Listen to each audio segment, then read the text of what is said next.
Social media ప్లాట్ఫారాల్లో ఉన్నటువంటి వాళ్ళ మీద దొంగ కేసులు పెట్టించేటటువంటి వ్యవహారాలు ఎవరు చేశారు ఇంతకుముందు? తెలుగుదేశం చేసింది కదా 2014, 19 మధ్యలో. బీజేపీ, జనసేన వాళ్ళ మీద కూడా కేసులు పెట్టారు. దొంగ కేసులు కాదు, అది ఒరిజినల్ కేసులే. విమర్శిస్తే కేసులు. ఇప్పుడు జగన్ మీద ఎన్ని విమర్శలు చేస్తున్నారు వీళ్ళు? ఎంత దారుణమైన కామెంట్లు చేస్తున్నారు? మరి ఇప్పుడు తప్పా రైటా? ఆ రోజున తప్పా రైటా?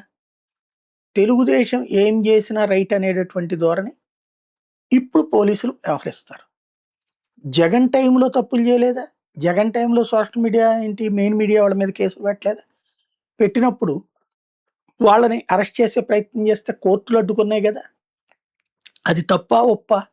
ఇది తప్పు అనేటటువంటి వాళ్ళు అది తప్పు అన్నారు వైసీపీ వాళ్ళు. ఇక్కడ ఆంధ్రాలో జరుగుతున్నది ఏంటి అంటే, క్రమక్రమంగా మన స్వేచ్ఛను మనమే వదులుకుంటున్నాం.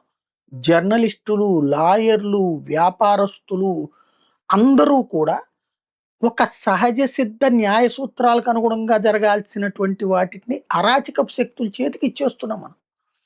రాజకీయ అరాచకాన్ని తప్పు లేదని మనం సమర్థిస్తున్నాం. ఎందుకు అంటే ఆ తప్పుడు పనులు చేసే తప్పుడుగాళ్ళు తప్పుడుగా వివరణిస్తే ఆ తప్పుడుని తప్పు లేదని మనం తప్పదని సర్దుకుంటే రేపు పొద్దున నీ ఇంటికి వస్తుంది, నీ పడగదికి వస్తుంది, నీ ఇంటికి నీ వ్యక్తిగత స్వేచ్ఛని నాశనం చేస్తుంది.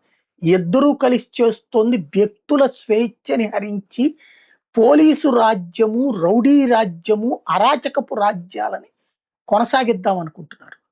ప్రజలు ఆలోచించుకోకపోతే భవిష్యత్తులో కోల్పోయేది స్వేచ్ఛ, ప్రశాంతత, స్వతంత్రం.